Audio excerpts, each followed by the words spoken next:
మన కాయిన్ని ఇంటర్నేషనల్గా crypto based communities ఉన్నాయి, trading based కమ్యూనిటీస్లోనూ మిగతా మాధ్యమాల్లోనూ అంటే క్రిప్టో కాయిన్ పబ్లిసిటీ అని క్రిప్టో బేస్డ్ కమ్యూనిటీస్ ఉంటాయి. వాటిల్లో అంటే ట్రేడింగ్ చేసేవాళ్ళు వాటిల్లో మన తాలూకా యాడ్స్ని, మన పబ్లిసిటీని, మన కాయిన్ తాలూకా ప్రాముఖ్యతని మనం యూటిలిటీలో ఎలా వాడతాం అనేది వీటి మీద ఈ రోజు నుంచి పబ్లిసిటీ స్టార్ట్ చేస్తున్నాం. అంటే అది మనకు కనిపించదు, అంటే మనం చూసేది కాదు. ట్రేడర్సు అలాగే ఇంటర్నేషనల్గా క్రిప్టో మీద అవగాహన ఉన్న వాళ్ళకి చేరేటువంటి కొన్ని మాధ్యమాలు ఉన్నాయి, వాటిల్లో పబ్లిసిటీ చేస్తున్నాం. అదే మెయిన్ అన్నమాట. మన కమ్యూనిటీ వచ్చింది, ఈ కమ్యూనిటీ తోటి అంటే అవుట్ సైడ్ కమ్యూనిటీ కొంత వచ్చింది కాబట్టి దీంతో ఈ పబ్లిసిటీని స్టార్ట్ చేస్తున్నాం. అది ఈ రోజు నుంచి మొదలవుతుంది. ఇదే నేను మొన్న మీకు చెప్పాను, ముందు కమ్యూనిటీ రావాలి, తర్వాత దాని దగ్గర ఎలా పబ్లిసిటీ చేయాలి, ఎలా తీసుకెళ్లాలో మళ్ళీ ఇది సెకండ్ స్టెప్ స్టార్ట్ చేస్తామని చెప్పేసి అదే ఈ రోజు నుంచి మొదలవుతుంది. అలాగే మన కాయిన్ యూటిలిటీకి కావలసిన అన్ని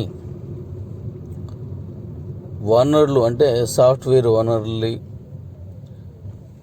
అన్నీ కూడా నేను ఇంకొక వైపుని తయారు చేసుకుంటూ వెళ్తున్నాను. ఈ రెండింటిని బేస్ చేసుకొని మన కాయిన్ అత్యుత్తమ స్థాయికి తీసుకెళ్లే విధానాన్ని తీసుకొస్తున్నాను. కాబట్టి మీరందరూ జాగ్రత్తగా ఫాలో అవ్వండి. కాయిన్ అనేది ఎక్కడైనా అక్కడైనా సేవ్ చేసి ఉంచుకోవడంలో మంచి ఉపయోగం ఉంటుంది. రేటు పెరిగినప్పుడు అమ్ముకోవడం, తక్కువ రేట్లో ఉన్నప్పుడు కొనుక్కోవడం అనేది క్రిప్టో ట్రేడింగ్లోనూ ఉన్న ప్రధాన అంశము.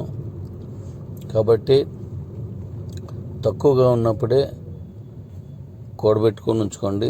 తర్వాత ఈ 1% అనేది కూడా రెడీ చేస్తున్నాను. అది కూడా ఇప్పుడు అంటే అది ఇప్పుడు నేను రేపెల్లట్లో మీకు దాని వివరాలు, దాని సమయం మీకు ఇచ్చి ఆ కాయిన్స్ని కూడా మీరు ఎలా తీసుకువెళ్ళాలి వగైరాలన్నీ మీకు వివరంగా చెప్తాను.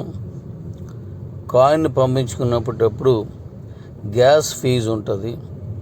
ఆ గ్యాస్ ఫీజుని ఒక కాయిన్ పంపించినా, ఒక 1,00,000 కాయిన్స్ పంపించినా దాని ఫీజు ఒకేలా ఉంటుంది. అది ఎలాగా ఏంటి అనేది కూడా నేను మీకు చెప్తాను. మామూలుగా కూడా ఒక దగ్గర నుంచి ఒకటి దగ్గర పంపించినప్పుడు అన్ని ఎక్స్చేంజ్లు కూడా గ్యాస్ ఫీజు ఉంటుంది. అలాగే ఇక్కడ కూడా గ్యాస్ ఫీజు ఉంటుంది. మీ కాయిన్స్ని ఎక్స్చేంజ్లో పెట్టుకోవడానికి గ్యాస్ ఫీ ఉంటుంది. అది మీరు చెల్లించుకోవాల్సి ఉంటుంది. అది చిన్న అమౌంట్లో ఉంటుంది, చిన్న అమౌంట్లు అవి. ఒకసారిలో ఎన్ని పంపించినా ఒకటే ఫీజు అనమాట. ఒకటి పంపించినా, 1,00,000 పంపించినా, అంతకంటే ఎక్కువ పంపించినా ఒకటే ఫీ ఉంటుంది. ఇది గమనించాలి. కాబట్టి నేను ఈ మధ్యకాలంలో మాట్లాడలేదు, ఏ వాయిస్లు ఇవ్వలేదని కొంతమంది అడుగుతున్నారు. సంతోషం, అంటే గుర్తుపెట్టుకొని అడుగుతున్నందుకు. అది నేను ఈ వర్కుల్లోనూ నా తాలూకు వ్యక్తిగతమైన ఆరోగ్య లేదా నా వ్యవహారాల్లోనూ ఉన్నాను. అలాగే ఈ సాఫ్ట్వేర్ పనిలో కూడా బిజీగా ఉన్నాను. కాబట్టి ఇప్పుడు వాయిస్ ఇవ్వడం అనేది ప్రధాన అంశం కాదు, పని చేసుకుంటూ వెళ్ళడమే ప్రధాన అంశం అని నేను చేసుకుంటూ వెళ్తున్నాను. అలాగే మీరు ఎనీ అకౌంట్ అంటే నీకు నువ్వే తోడు education account, higher education account, లేకపోతే కారు గెలుచుకున్న వాళ్ళు, బండి సెల్ గెలుచుకున్న వాళ్ళు, ఎవరిది మీరు మెర్జ్ చేసుకున్నా ఆ కాయిన్స్ మీకు ట్రాన్స్ఫర్ అవుతాయి. అంటే మీ అకౌంట్లోనికి వచ్చేస్తాయి అన్నమాట. అవి మీరు మెయిన్ అకౌంట్ తెచ్చుకోవచ్చు. ఏ అకౌంట్ మెర్జ్ చేసుకున్నా నో ప్రాబ్లం చేసుకోవచ్చు. మరికొన్ని విషయాలను మళ్ళీ నేను తర్వాత చెప్తాను. Thank you. ఈ వర్కులన్నీ చేసుకొస్తున్నాను. కాబట్టి ఇక మీద నుంచి మన తాలూకు అభివృద్ధి క్రమేపీ పెరుగుతూ ఉంటుంది. కాయిన్ మీద కాన్సన్ట్రేట్ చేయండి.